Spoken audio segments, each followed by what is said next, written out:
Et votre invité aujourd'hui dans la grande interview en direct sur Boursorama, c'est Philippe Martinez. Bonjour. Bonjour. Merci d'être là avec nous, secrétaire général de la CGT. On parle évidemment d'Alstom et de ce mariage entre Alstom et l'allemand Siemens.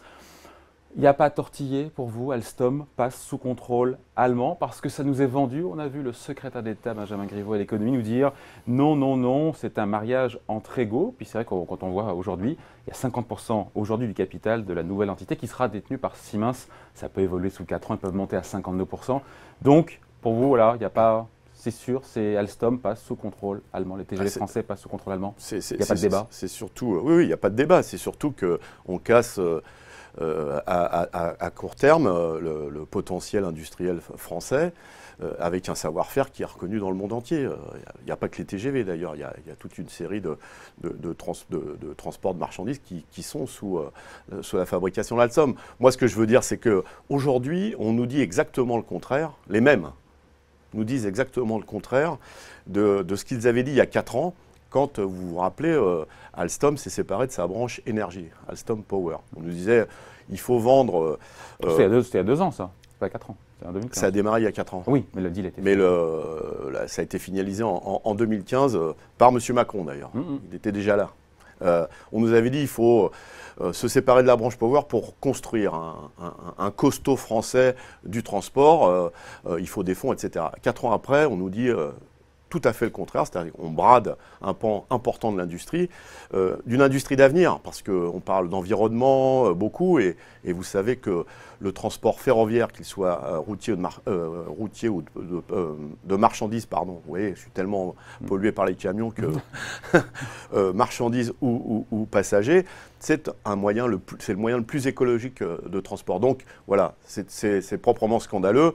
Mais ils font la même chose sur Astérix. Oui, et en même temps, Bismarck disait, pardon pour le rappel, mais dans un jeu à 3, pas connu, moi, mais... il faut être l'un des deux. Et vous saviez qu'il y avait des discussions entre les 3 gros occidentaux, Bombardier, Siemens et Alstom. Et on sait qu'il y a une concurrence chinoise qui est terrifiante. Donc, quand on voit le mastodonte que c'est, qui pèse 3 fois plus qu'Alstom, est-ce qu'il n'y avait pas ce risque? Est-ce que ce n'est pas un mariage de raison? Parce qu'inéluctablement, il y avait le risque pour Alstom à terme, mais à terme, on ne sait pas le terme, d'être marginalisé. On nous a fait le coup sur plusieurs fusions. Ça ne tient pas la route pour vous? Écoutez, vous voulez que je vous parle d'Alcatel-Lucent? On peut en parler si vous voulez. On nous disait ça va faire quelque chose de... Et puis où ça en est maintenant? C'est Nokia qui vient de racheter. Donc il faut qu'on arrête. Il faut une vraie vision industrielle dans ce pays, des vrais projets. Et en même temps, il y a besoin de redéfinir un certain nombre. Comment on fait pour l'innovation? C'est une chose. La partie industrielle, les salariés ont des compétences énormes en France.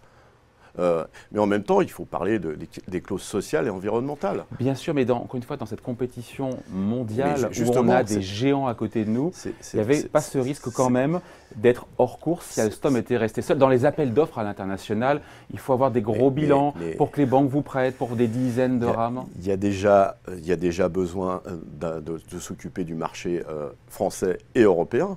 Et c'est pour ça que nous nous battons à côté de projets industriels, qui est des clauses sociales et environnementales.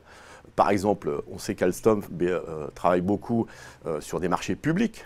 Le transport ferroviaire, c'est beaucoup de marchés publics, que ce soit d'État ou dans les régions. Pourquoi ne pas inclure dans ces appels d'offres des clauses sociales, où on respecte les salariés, par exemple, où le droit social est présent, des clauses environnementales, tant sur la fabrication que sur l'acheminement d'un certain nombre de marchandises. Vous pensez que les Allemands n'ont pas ce même niveau d'exigence que nous? Non, mais quand vous me parlez de la concurrence chinoise... Ah, par rapport aux Chinois, d'accord. Ben voilà, quand vous me parlez de la concurrence chinoise...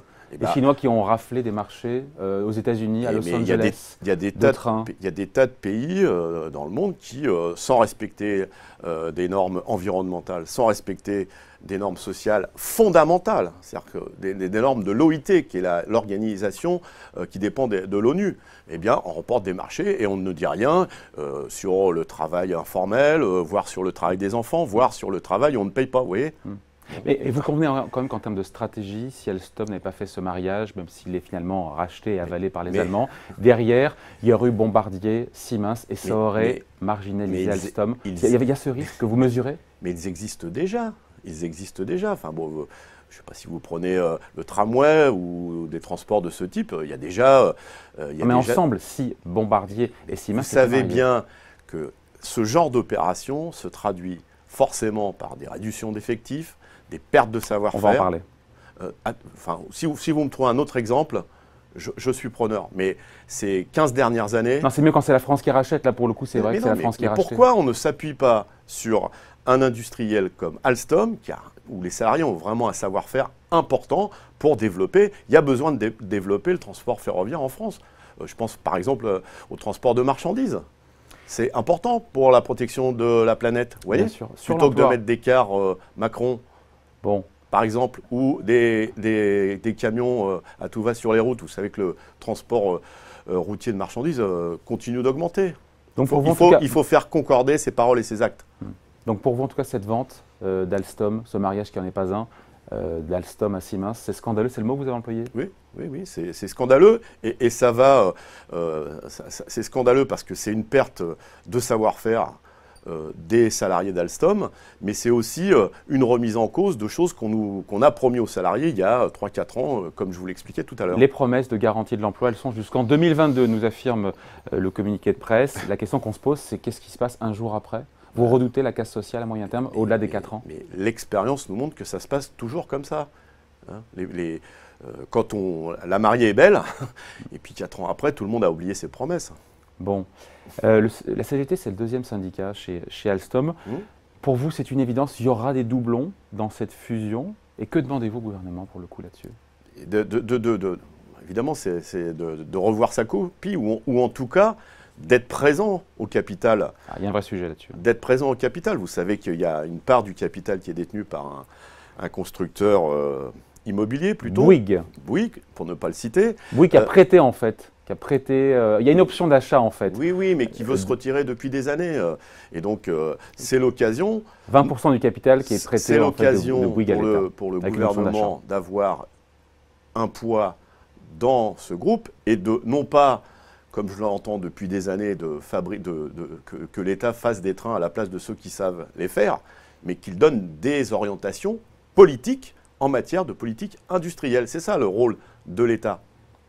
Sachant que, encore une fois, ça coûterait 1 milliard d'euros. Vous demandez à l'État, pour le coup, d'actionner ce système d'option d'achat auprès de Bouygues pour avoir 20% du capital, pour rester au capital. On va peut-être y venir, mais il y a des choses qui coûtent beaucoup plus cher et sur lequel le gouvernement se lâche, comme on dit. Donc vous avez peur, en tout cas pour finir là-dessus, vous avez peur que Siemens licencie au-delà de 2022?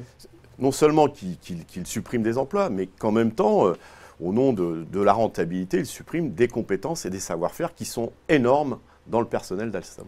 Bruno Le Maire affirme ce matin que l'État continuera à peser sur la destinée sur Alstom. Via quoi? Via les commandes publiques. C'est acceptable ou pas?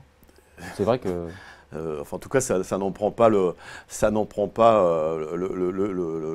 chemin, puisque avec l'ouverture à la concurrence, notamment du réseau ferroviaire dans les territoires et les régions, chacun ira au moins 10 ans financier, mais aussi au moins 10 ans social, vous le savez bien, et forcément, le poids de l'État sera moindre. Alstom, ce n'est pas que des TGV, et la France, en matière de réseau ferroviaire, ça ne doit pas être que des TGV. Il y a des départements qui sont abandonnés en matière de réseau ferré. Dans la corbeille de la mariée, la France a obtenu la direction générale de l'ensemble. Ça vous fait sourire, mais on donne l'info de l'ensemble, nouvelle info, Siemens Alstom. Tout le monde ne la connaît pas, Philippe Martinez. Le siège social sera en région parisienne. Ça sera coté en bourse en France. Tout ça est insuffisant. Mais oui, enfin, ça c'est l'emballage.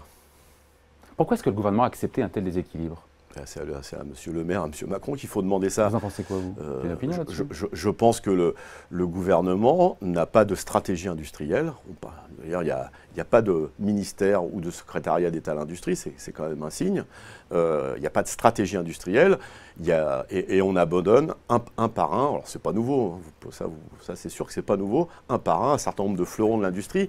Et je le dis bien, c'est pas du nationalisme. C'est s'appuyer sur des compétences et des savoir-faire de salariés et d'entreprises qui font ça depuis des années et qui sont en matière d'innovation capables de faire des choses magnifiques.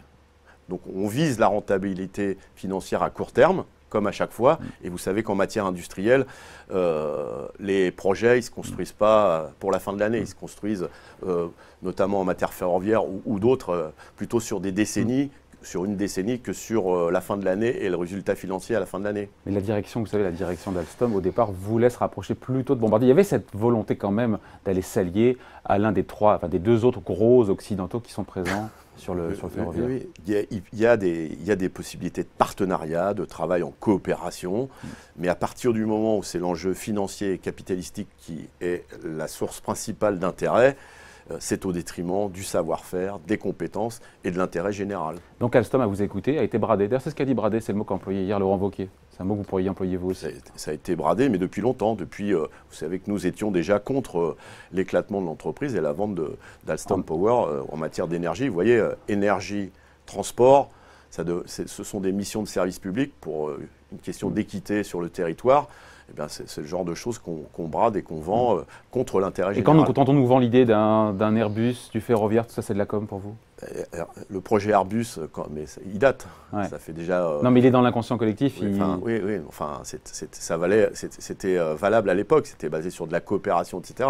On peut faire le bilan d'ailleurs d'Airbus aujourd'hui. Ça rapporte beaucoup d'argent, mais en termes de projection vers l'avenir, on manque de projets. On restructure la recherche et le développement, l'ingénierie. Donc on est inquiet pour l'image qu'avait le projet Airbus à sa naissance. Et vous savez qu'Airbus se développe beaucoup en Chine. Notamment. Un mot du projet de budget 2018 présenté aujourd'hui en Conseil des ministres. Ce ne sera pas 10 milliards d'euros de baisse d'impôts. Au final, en net, quand on prend l'étalement dans le temps des baisses de cotisations, quand on prend les taxes aussi, les hausses de taxes sur le diesel ou sur le tabac, c'est 7 milliards d'euros. Les ambitions, donc en tout cas les promesses ne sont pas tenues en baisse d'impôts. En tout cas, ce que je constate et ce que nous constatons, c'est que c'est les mêmes qui vont payer. Et puis toujours les mêmes qui vont recevoir.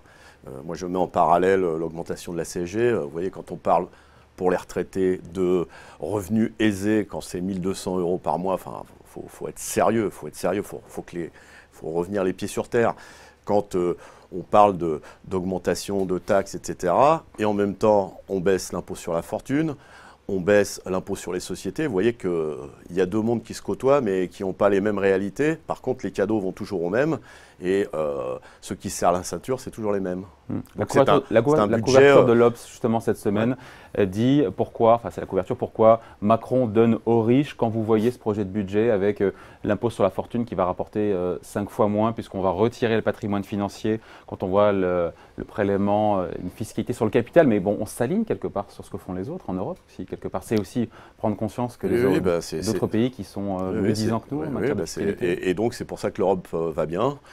Qu'on voit la montée des nationalismes et des populismes partout en Europe, y compris en Allemagne ce week-end, vous l'avez noté.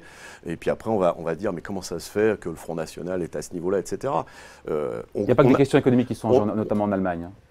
On accroît les inégalités, y compris en Allemagne. On accroît fortement les inégalités.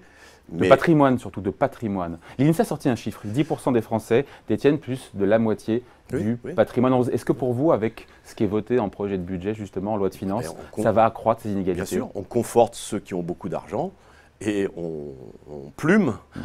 Avec le pari qu'ils vont réinvestir, c'est un pari dans l'économie, dans les entreprises. Dans les îles lointaines où on peut cacher de l'argent facilement, c'est ça. En général, c'est comme ça qu'ils investissent. C'est moins en moins possible aujourd'hui, avec l'échange de données informatiques entre administrations le 1er janvier 2018. Il y a quelques-uns de vos confrères qui ont mis le doigt sur une montagne d'argent cachée sur les 4 coins de la planète.